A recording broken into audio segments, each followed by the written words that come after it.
Hey everybody, welcome back to the channel. Today we'll look at the continuous lighting or LED lighting for portrait photography.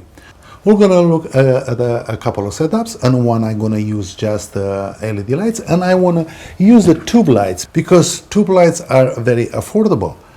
You can pick up like two of them for $100 something bucks, $180, and of course you're gonna need more than one to get some nice interesting lighting.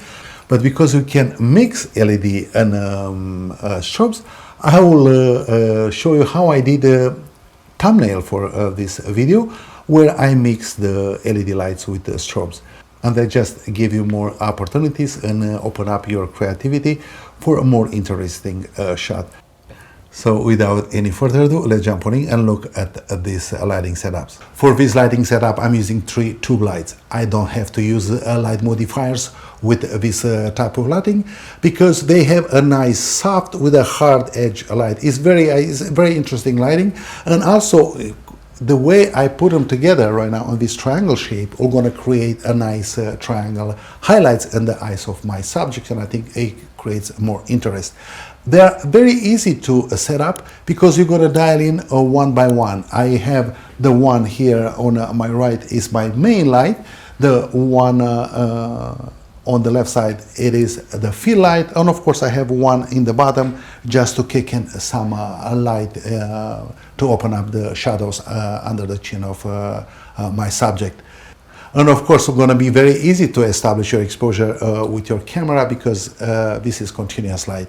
I'm shooting at 2.8, and I have this nice compression in the pictures because these are profile pictures. We're going to use this for social media, and also I have another light here in the back.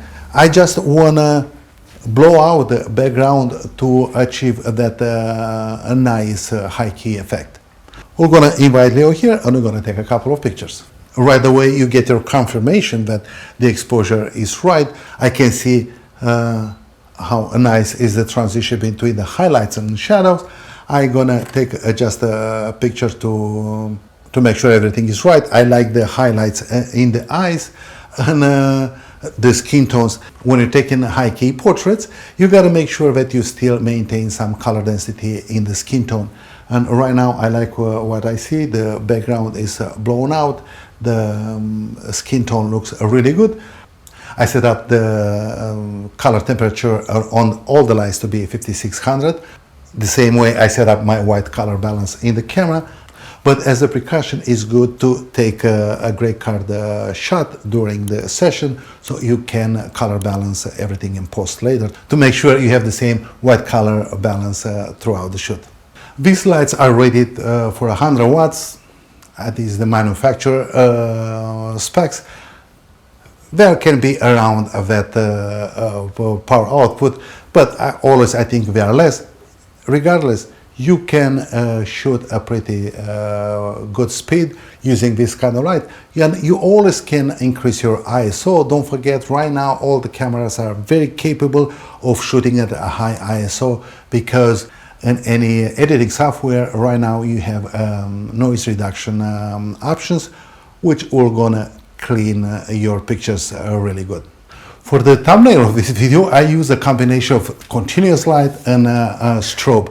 I had 2 tube lights on very low settings, like 1%. They're battery operated, so I don't have any cords attached.